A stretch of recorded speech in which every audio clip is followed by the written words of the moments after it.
Bonjour, et bienvenue sur Film Résumé. Aujourd'hui, je vais présenter un film de suspense et de drame intitulé Josie. Spoiler à venir.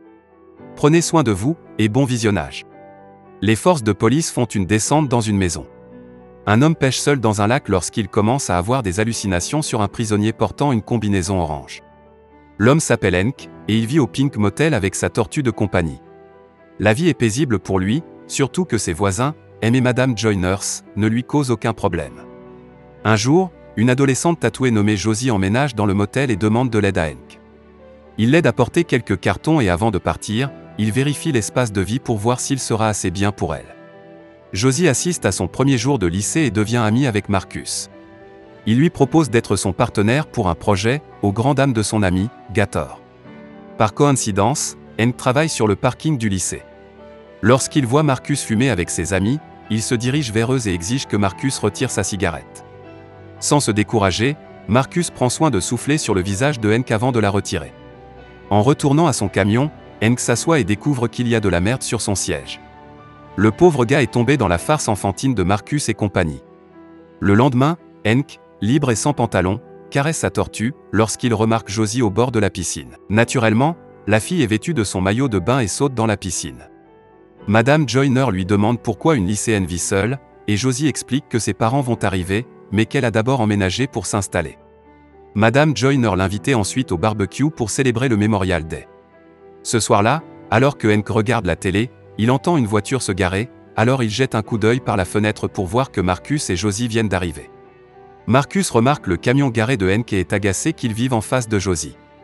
Chez Josie, Marcus continue à dire qu'il n'aime pas Hank et le décrit comme un type bizarre qui reste assis sur son camion toute la journée. Mais le sujet dévie bientôt sur les parents de Josie car Marcus est intrigué par le fait que son appartement est minimal. Elle n'a même pas de meubles. Josie lui dit que c'est elle toute seule chez elle, et Marcus est fasciné de voir une lycéenne vivre seule sans ses parents dans les parages. Il continue la conversation et demande où sont ses parents, et Josie répond que son père est dans l'armée. Et récemment, il a été affecté en Allemagne et sa mère l'a accompagné. Josie en a eu assez de ce mode de vie, alors ils l'ont émancipé. Le lendemain, sur le parking de l'école, Hank est à nouveau dans son camion quand Josie surgit soudainement, le surprenant. Ils deviennent plus amicaux l'un envers l'autre alors qu'ils se mettent à parler de toutes sortes de choses. Par exemple, ils parlent de Marcus et du fait que Hank ne l'aime pas, et Josie, à son tour, évoque ses parents et le fait que son père n'était jamais là pendant qu'elle grandissait. Elle devient curieuse des intérêts de Hank, alors il parle de sa tortue et du petit dériveur qu'il utilise pour pêcher. Lorsque Josie lui demande s'il va aller au cookout des Joyners ce week-end, mais il confirme à contre-séure qu'il vient. Sur ce, Josie saute du camion, et aucun des deux ne sait que Marcus les a secrètement observés. Les résidents du Pink Motel se réunissent pour célébrer le Memorial Day, et Madame Joyner est en train de servir des boissons lorsqu'Hank se présente. Tout le monde est surpris puisqu'il ne se joint jamais à leur réunion sociale. Josie salue joyeusement Hank et le guide pour lui montrer quelque chose tandis que Madame Joyner remarque leur proximité. Elle n'est pas ravie de ce qu'elle voit, surtout compte tenu de la différence d'âge entre les deux. Pendant ce temps, Josie surprend Hank avec un stade de course de tortues qu'elle a fabriqué elle-même. Les autres hommes les rejoignent pour qu'ils puissent faire une compétition de course avec leurs tortues de compagnie. La nuit approche, et Hank, Josie et les Joyners prennent un verre ensemble. Mais Marcus et ses amis arrivent bientôt, interrompant leur temps ensemble alors qu'il essaie de convaincre Josie de partir avec eux. Hank essaie de l'empêcher de partir, mais Madame Joyner intervient, lui disant qu'il devrait laisser Josie partir puisqu'elle a été avec les adultes assez longtemps. Une fois les adolescents partis, les Joyner continuent de parler à Hank, laissant subtilement entendre qu'il ne devrait pas trop s'impliquer ou dépasser les limites avec Josie.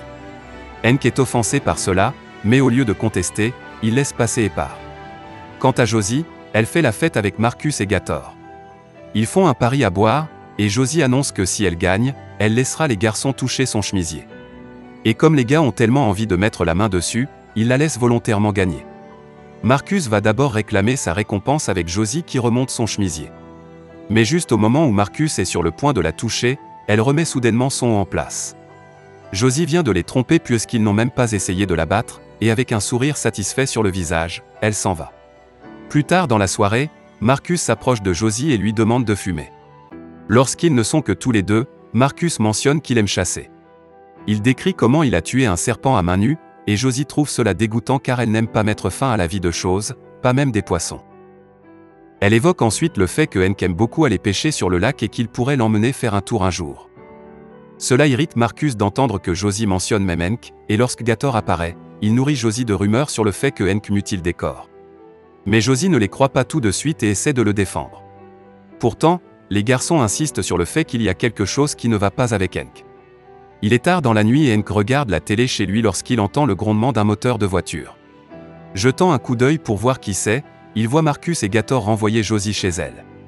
Il attend que les garçons soient partis avant de sortir pour aller à la rencontre de la fille.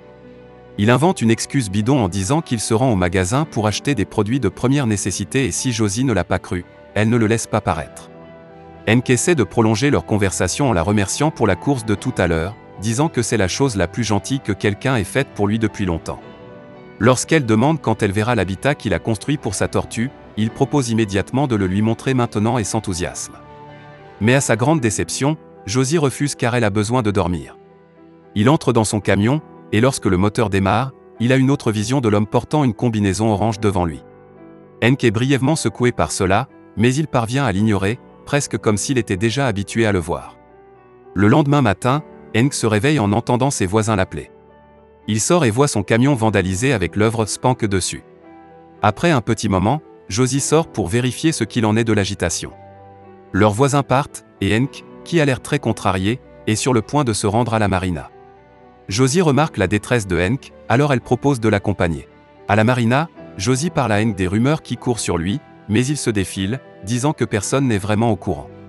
Josie lui demande ce qu'il a fait dans le passé, et c'est là que Hank révèle qu'il vivait à Huntsville, au Texas, où il travaillait comme gardien de prison.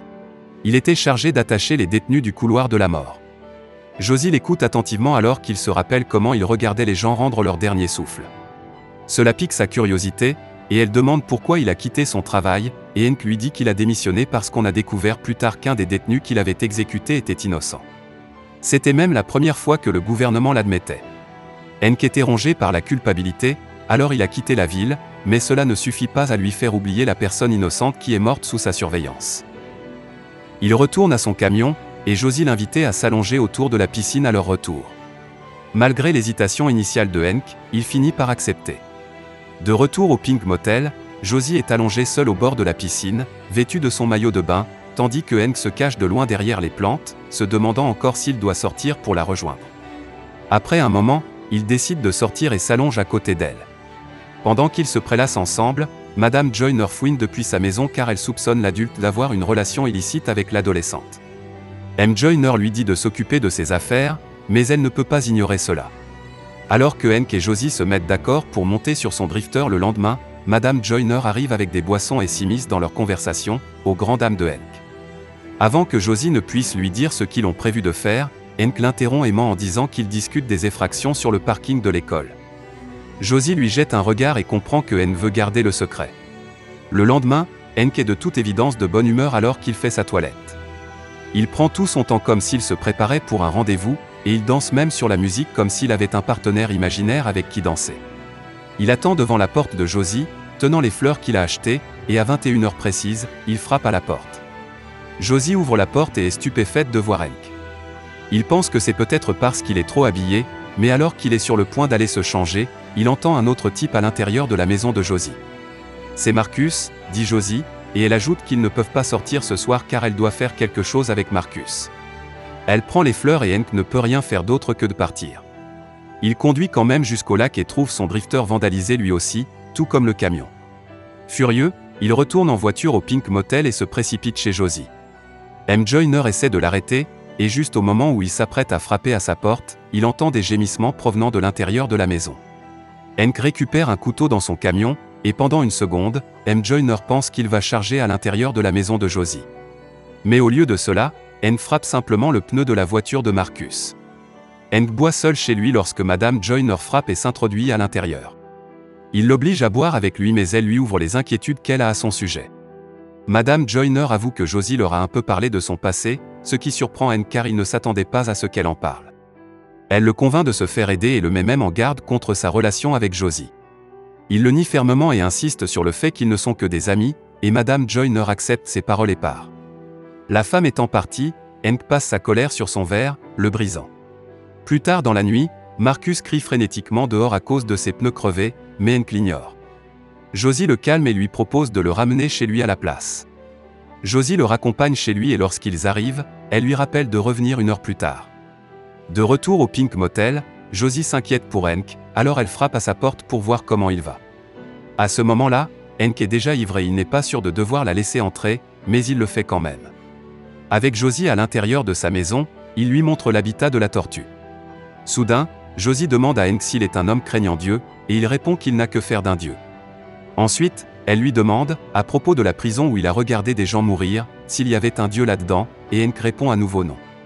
Leur conversation continue à prendre une tournure inattendue lorsque Josie s'ouvre sur sa mère. Elle se rappelle que sa mère a dit qu'il n'y a pas de Dieu. Et que s'il existe, il n'a jamais rien fait de bien pour elle et sa mère. Les yeux de Josie brillent de larmes alors qu'elle avoue qu'il n'y a pas un jour qui passe sans qu'elle pense à ce que sa mère a dit. Hank demande où est sa mère, et Josie répond qu'elle est déjà morte. Elle change ensuite de sujet et convainc Hank que Marcus n'est pas un mauvais garçon, et elle est sûre qu'ils peuvent régler ce qui les oppose en s'asseyant et en buvant une bière ensemble. Ils entendent quelqu'un frapper à la porte, et il s'avère que Josie a invité Marcus chez Hank. Bientôt, ils sont tous les trois assis à la table. Josie les oblige à parler de leurs différends et à être civilisés. Et voilà que Hank et Marcus se réconcilient, alors Josie se lève pour aller leur chercher des boissons pendant que Marcus raconte à Hank comment il aime chasser. Après qu'il ait bu ce que Josie leur a offert, Marcus montre son couteau de chasse. Josie est stupéfaite en le voyant, et Marcus est déjà en train de somnoler en prêtant le couteau à Hank. Il admire son couteau, mais sa vision devient vite floue. Il revoit l'homme en combinaison orange avant que tout ne devienne noir. En faisant un flashback à la prison de Huntsville, on apprend que l'homme qui hante la vision de Hank était un prisonnier qui a été exécuté. Le jour de son exécution, Hank était l'un des gardes qui l'ont attaché pour l'empêcher de bouger. En dehors des gardes, d'autres personnes sont venues assister à l'exécution de l'homme. Parmi elles, il y avait une femme et une petite fille, et elles ont pleuré pendant que l'homme était tué. De retour dans le présent, Josie a attaché Hank et lui a couvert la bouche. Hank se débat pour bouger, mais Josie l'en empêche. Elle lui montre alors une vieille photo de famille, et l'homme qui s'y trouve est celui-là même qui est dans les visions de Hank. Josie révèle qu'elle a été prise le jour de son 4e anniversaire, 3 mois avant que son père ne soit emprisonné. Pendant 6 ans, Josie s'est habituée à rendre visite à son père en prison. C'est devenu normal pour elle. Il n'était peut-être pas là, mais au moins il était vivant. Puis, elle se rappelle qu'elle a regardé Hank sangler son père. Josie pleure en se remémorant le souvenir amer de sa mère lui murmurant à l'oreille que les gardiens sont tous des lâches. Les choses deviennent de plus en plus sombres pour Hank, et l'effroi est palpable lorsque Josie retire le cache sur sa bouche. Elle lui demande de réciter les derniers mots de son père. Il s'exécute. À vous tous qui m'avez mis ici, vous connaîtrez un sort bien pire que celui-ci. Vous souffrirez d'une façon que vous n'auriez jamais cru possible, ça je vous le promets. Hank s'arrête, laissant les mots de mauvais augure planer dans l'air tout en fixant intensément devant lui. « Qu'est-ce que tu vois, Hank ?» demande Josie, et Hank répond qu'il ne voit rien. Elle continue en disant qu'il n'est pas un mauvais gars, qu'elle sait qu'il est désolé et qu'il a été tourmenté par ce qu'il a fait. Au contraire des autres hommes dont Josie s'est vengée. Mais Josie a fait en sorte que les paroles de son père deviennent réalité. Ils ont tout terriblement souffert sous ses mains, tout comme tous les autres qui viendront après Hank.